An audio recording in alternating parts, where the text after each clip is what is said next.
இன்னும் கொஞ்ச நாளில் சட்டமன்ற தேர்தல் வருது.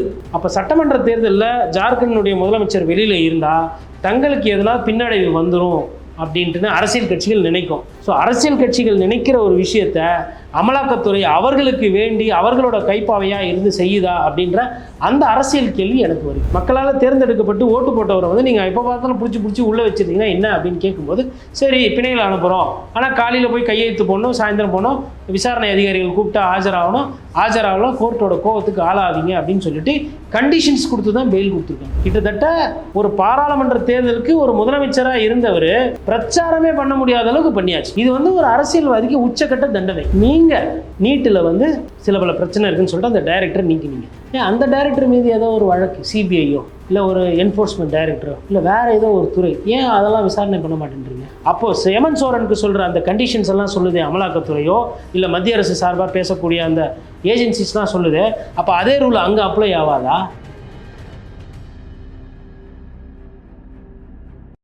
தமிழ் குரல் நேயர்களுக்கு வணக்கம். இன்று நம்மோடு இணைந்திருப்பவர் பத்திரிகையாளர் வழக்கறிஞர் திரு கோட்டீஸ்வரன் அவர்கள். வணக்கம் சார். வணக்கம். ஜார்க்கண்ட் முதல்வர் இப்பொழுதுக்கு முதல்வராக பதவியேற்றிருக்காரு. திரும்பியும் அவரோட பெயிலுக்கு எதிர்த்து இடி வந்து உச்சநீதிமன்றத்தை நாடி இருக்கு. உச்சநீதிமன்றம் என்ன தீர்ப்பு கொடுக்கும்னு நினைக்கிறீங்க? இல்லை, தீர்ப்பு எப்படி கொடுப்பாங்கன்றதுக்குள்ளே போகிறத விட்டுட்டு, ஏன்னா அது கோர்ட்டோட பர்வியூ. சட்டம் படித்த ஒரு மாணவராக நான் வந்து இங்கே உட்காந்து அதை சொல்ல முடியாது, தவறாகிவிடும். ஏன்னா வக்கீலின் வாதம் தான் அங்கே வந்து ஒரு வெளிச்சத்தை பாய்ச்சு. அப்போது இரண்டு தரப்பு வழக்கறிஞர்கள் வந்து நீதியரசர் ஐயா அது சந்திரசூட் அமர்வில் வருதா இல்லை வேறு அமர்வில் வருதா தெரியல. அப்போ அவங்க வந்து என்ன மாதிரி வாதங்களை முன்வைக்கிறாங்கன்றது நம்ம பார்க்கணும். இப்போது நமக்கு அரசியல் ரீதியாக இதில் கேட்க வேண்டிய கேள்விகள் பார்த்திங்கன்னா அதில் நிறைய இருக்குது. ஒன்று, அமலாக்கத்துறையினுடைய இந்த அழுத்தம். அதாவது நீதிமன்றம் தான் வந்து அவருக்கு வந்து பிணை கொடுத்துருக்குறாங்க. பிணை கொடுத்த பொழுது அந்த நீதிமன்றம் வந்து ஒரு சில வார்த்தைகள் சொல்லிச்சு.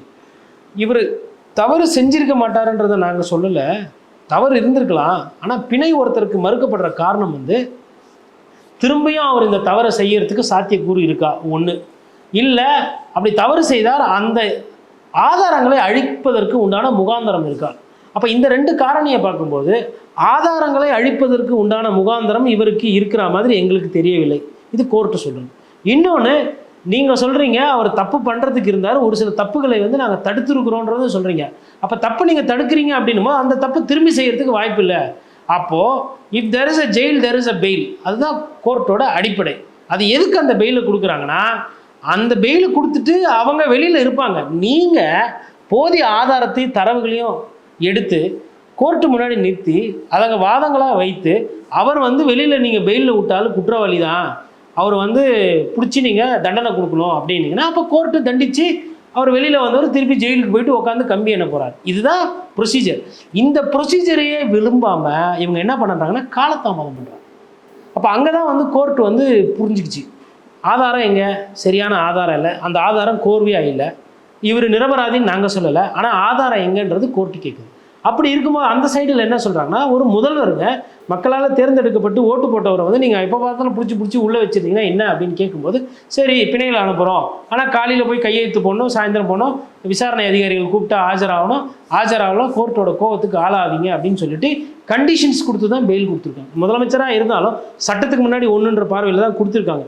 இவ்வளவும் நடந்து கிட்டத்தட்ட ஒரு பாராளுமன்ற தேர்தலுக்கு ஒரு முதலமைச்சராக இருந்தவர் பிரச்சாரமே பண்ண முடியாத அளவுக்கு பண்ணியாச்சு. இது வந்து ஒரு அரசியல்வாதிக்கு உச்சக்கட்ட தண்டனை.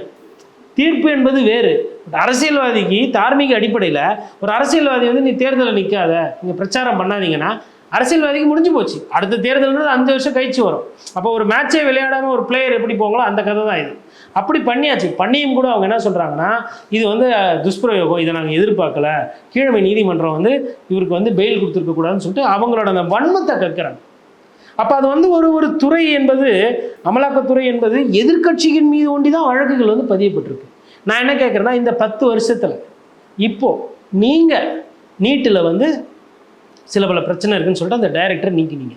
ஏன் அந்த டைரக்டர் மீது ஏதோ ஒரு வழக்கு சிபிஐயோ இல்லை ஒரு என்ஃபோர்ஸ்மெண்ட் டைரக்டரோ இல்லை வேறு ஏதோ ஒரு துறை ஏன் அதெல்லாம் விசாரணை பண்ண மாட்டேன்றீங்க?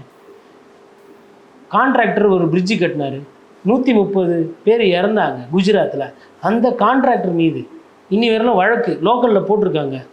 அதை ஏன் வந்து மேலே இருக்கக்கூடிய மத்திய அரசு கீழே இருக்கக்கூடிய விசாரணை துறைகள்லாம் எடுத்து அந்த கேஸை இன்னும் பண்ணலாம்? ஏன் அமலாக்கத்துறை பார்வை போக மாட்டேங்குது? அப்போ அவங்கெல்லாம் எவிடன்ஸை மறைக்க மாட்டாங்களா? அந்த பாலம் ஆல்ரெடி கட்டினவர் சரியில்லைன்னா இன்னொரு பாலம் அவர் கட்ட மாட்டாரா? அப்போது ஹேமந்த் சோரனுக்கு சொல்கிற அந்த கண்டிஷன்ஸ் எல்லாம் சொல்லுது அமலாக்கத்துறையோ இல்லை மத்திய அரசு சார்பாக பேசக்கூடிய அந்த ஏஜென்சிஸ்லாம் சொல்லுது. அப்போ அதே ரூல் அங்கே அப்ளை ஆகாதா? அப்போது ஒருத்தருக்கு ஒரு நியாயம், இன்னொருத்தருக்கு ஒரு நியாயம். அமலாக்கத்துறையினுடைய பார்வை எப்படி இருக்குது? அதனால தான் நம்ம என்ன சொல்லணும்னா, கோர்ட்டு முடிவு பண்ணணும் குற்றவாளியா இல்லை தண்டனை பெற போகிறாரா இல்லை நிரபராதியா அப்படின்னு. ஆனால் அமலாக்கத்துறையினுடைய அந்த தொடர் அழுத்தம் இருக்குது பாருங்கள், சட்டத்தை மீறி அவர்கள் கையில் எடுத்து பண்ணக்கூடிய அந்த தன்மை என்பது அது இன்றைய அரசியலுக்கு இல்லை, என்றைய அரசியலுக்குமே உகந்ததல்ல. காரணம் என்னென்னா, மோடி அவர்களை நல்லவர் வல்லவர் நீங்கள் பாராட்டிட்டீங்கன்னா உங்கள் மீது யாருமே எதுவுமே கேட்க மாட்டாங்க, நீங்கள் என்ன வேணால் பண்ணலாம். ஆனால் நீங்கள் எதிர்கட்சியில் இருந்துட்டீங்கன்னா உங்களை ஒரு நாளும் அரசியல் பண்ண முடியாத ஒரு தன்மை இருக்குது. இது ஜனநாயகம் அல்ல. சட்டம் என்பது எல்லாருக்கும் ஒரே மாதிரி இருக்கும். அதில் வந்து தப்பு பண்ணுறவங்க தப்பு பண்ணாது, அவ்வளோதான். இதில் ஆளுங்கட்சி எதிர்கட்சின்னு போகக்கூடாது. ஆக அந்த ஆளுங்கட்சி எதிர்கட்சின்னு போகும்போது தான் இவ்வளோ பிரச்சனை வருது. இதுதான் நம்ம அதில் பார்க்கணும். இன்னொன்று முக்கியமான விஷயம், இன்னும் கொஞ்சம் நாளில் சட்டமன்ற தேர்தல் வருது. அப்போ சட்டமன்ற தேர்தலில் ஜார்க்கண்டினுடைய முதலமைச்சர் வெளியில் இருந்தால் தங்களுக்கு எதுனா பின்னடைவு வந்துடும் அப்படின்ட்டுன்னு அரசியல் கட்சிகள் நினைக்கும். ஸோ அரசியல் கட்சிகள் நினைக்கிற ஒரு விஷயத்த அமலாக்கத்துறை அவர்களுக்கு வேண்டி அவர்களோட கைப்பாவையாக இருந்து செய்யுதா அப்படின்ற அந்த அரசியல் கேள்வி எனக்கு வருகிறது. கபில் சிபல் அவர்கள் வந்து ஒரு கேள்வி எழுப்பியிருக்காரு. ஆர்டிகல் 19 PMLA ஆக்டில் வந்து கைது பண்ணது வந்து தவறு அப்படின்ட்டு சொல்லியிருக்காரு.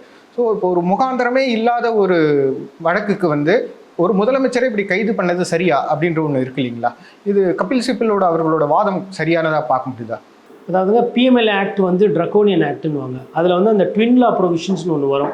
அதாவது என்னென்னா, மற்ற வழக்கினுடைய தன்மைக்கும் அமலாக்கத்துறையினுடைய வழக்கினுடைய தன்மைக்கும் வித்தியாசங்கள் இருக்குது. மற்ற துறையில் வந்து நீங்கள் கைது செய்கிறீங்கன்னா பிணை வாங்குவது சுலபம், அமலாக்கத்துறையின் கீழ் நீங்கள் பிணை வாங்குவது கடினம். அதில் வந்து எவிடன்ஸை வந்து நீங்கள் உடனே கோர்ட்டுக்கு சொல்லணும், என்னென்ன செக்ஷன் சொல்லணும். அமலாக்கத்துறை இது வந்து ஒரு சீல்டு கவரில் போட்டு நீதியரசர்கிட்ட கொடுத்துட்டு அதை வந்து நீங்கள் அப்படியே வைக்கலாம். இன்னொன்று, இங்கே வந்து எஃப்ஐஆர் போட்டிங்கன்னா அந்த எஃப்ஐஆரை ஸ்குவாஷ் பண்ணுறது ஈஸி. இதில் நீங்கள் வழக்கு பதிவு பண்ணிங்கன்னா அதை ஸ்குவாஷ் பண்ணுறது கடினம். இது வந்து சட்ட சிக்கல். இந்த சட்ட சிக்கல் இருக்குது என்பது எல்லாருக்கும் முன்கூட்டியே தெரியும். ஐயா கபில் சிபல் அவர் சட்டம் படித்தவர். சட்டம் படித்து போய் பேசுறதுனால, வழக்காடு மன்றத்தில் இதை பற்றி பேசுறதுனால தீர்வு வரும்னு அவர் நினைக்கிறார். நான் அப்படி நினைக்கல. காரணம் என்னென்னா, எண்ணிக்கை அடிப்படையில் ராஜ்யசபா MP உறுப்பினராக ஒரு மூத்த வழக்கறிஞர் ஹரிசால்வே போன்றவர்கள் அது போன்றவர்கள் பார்வையில் இருக்கும் பொழுதே தவறுகள் நடந்து கிட்டத்தட்ட உங்களுக்கு இமாச்சல பிரதேசத்தில் ஒருத்தர் தோக்குறார். குதிரை பேர வாக்கு அரசியல் நடத்தி ஒரு பாராளுமன்ற ராஜ்யசபா உறுப்பினர் சீட்டே வந்து தோக்க முடியும் இருக்கு. அதையும் வேடிக்கை பார்க்குறோம் நம்ம ஜனநாயகத்தில் போது. இதெல்லாம் ஒன்றுமே கிடையாது. அப்போ இவங்க பாராளுமன்றத்தில் பிரச்சனையோ இல்லை வழக்காடு மன்றத்தில் பிரச்சனையோ இல்லை அமலாக்கத்துறை மூலிமா பிரச்சனையோ, இதற்கு மேல் இதை வாதங்களாக வைத்து இதை தீர்வுகளாக வைத்து இவர்களுக்கு தீர்வு கிடைக்கும்னா எனக்கு தெரிஞ்சு, என் சிற்றளவுக்கு தெரிஞ்சு அதுக்கு கிடைக்கிற மாதிரி தெரியல. மக்கள் மன்றம் தான் இவங்களுக்கு இருக்கிற ஒரே வாய்ப்பு. அதுவும் குறிப்பாக காங்கிரஸ் கட்சிக்கு மக்கள்கிட்ட போய் மக்கள் மன்றத்தில் என்றைக்கு அவங்க வென்று அவங்கக்கிட்ட ஆட்சி அதிகாரம் வந்து சட்டத்திருத்தங்கள் கொண்டு வர மாதிரி அவங்க பண்ண முடியுமோ அப்போ தான் அவங்களுக்கு வந்து ஒரு விடுதலை இருக்கிற மாதிரி நான் பார்க்குறேன்.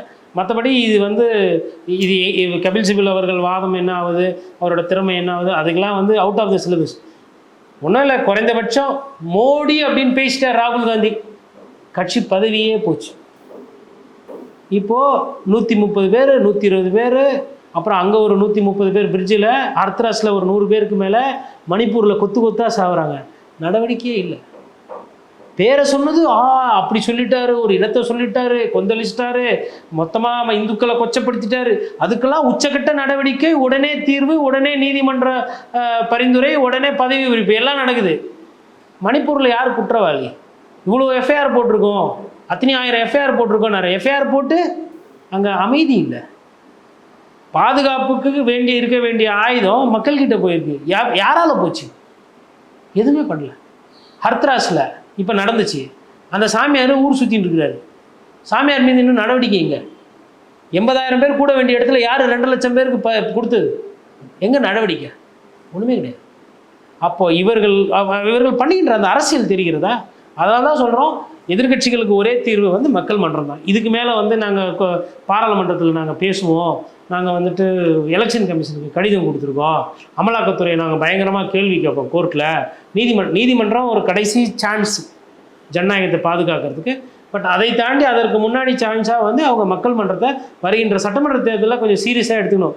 கோர்ட்டுக்கெலாம் அப்புறமா போய்க்கலாம், ஃபஸ்ட்டு எலெக்ஷன் வேலையை பார்த்தாங்கன்னா அது அந்த கட்சிக்கு சால பொருந்ததாக இருக்கும். இடி போட்ட எல்லா வழக்குகளுமே கீழமை நீதிமன்றங்கள் பெயில் கொடுத்துருக்கு. இப்போ அரவிந்த் கெஜ்ரிவால் பார்த்தீங்கன்னா கீழமை நீதிமன்றம் பெயில் கொடுத்துச்சு, ஹேமந்த் சோரன் அவருக்கும் பெயில் கொடுத்துருக்கு.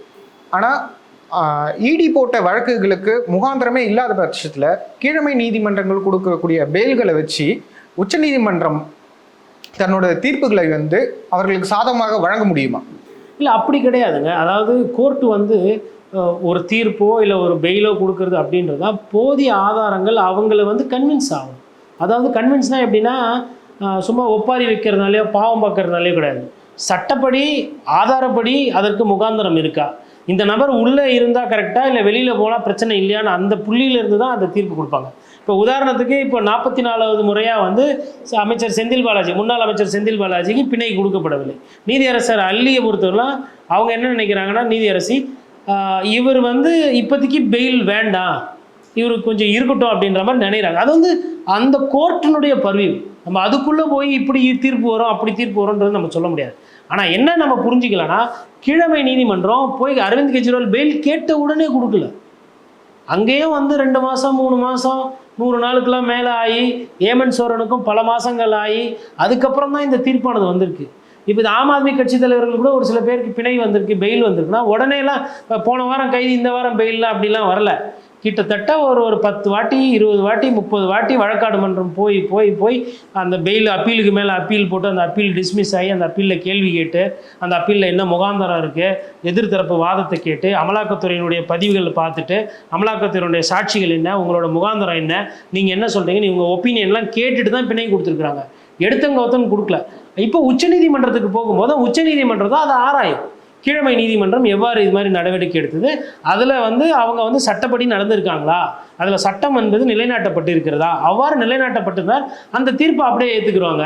இல்லை மேலே இருக்கக்கூடிய நீதியரசர்கள் சந்தேகம் வருது, அமலாக்கத்துறை சொல்கிற வாதங்கள் ஒருவேளை சரியாக இருக்குமோ அப்படின்ற அந்த சந்தேகம் வந்ததுன்னா மேபி பெயிலை கேன்சல் பண்ணுவாங்க, அவ்வளோதானே தவிர்த்து. பட் இதில் அரசியல் அதிகமாக பண்ணப்படுற காரணம் என்னென்னா, ஏன் வந்து தேர்தல் வர ஒவ்வொரு மாநிலமாக இவங்க பண்ணுறாங்க. கெஜ்ரிவால் அவர்களையும் தேர்தல் நேரத்தில் தான் பண்ணாங்க. அந்த வழக்கானது 3 வருடங்களாக அதை பற்றி பேசப்பட்டது இருந்தது. ஆனால் தேர்தல் நேரத்தில் கைது. இப்போ ஹேமந்த் சோரனுக்கும் திருப்பி தேர்தல் நேரத்தில் அழுத்தம். அப்போ இதெல்லாம் வைத்து பார்க்குமா, அப்போ தேர்தலுக்கும் இந்த கைதுக்கும் சம்மந்தம் இருக்கா, இதற்கு பின்னாடி ஒரு பெரிய அரசியல் ஒளிஞ்சிருக்கா அப்படின்றதான் ஒரு கேள்வி. உங்களுடைய விரிவான பார்வைக்கு மிக்க நன்றி. நன்றி.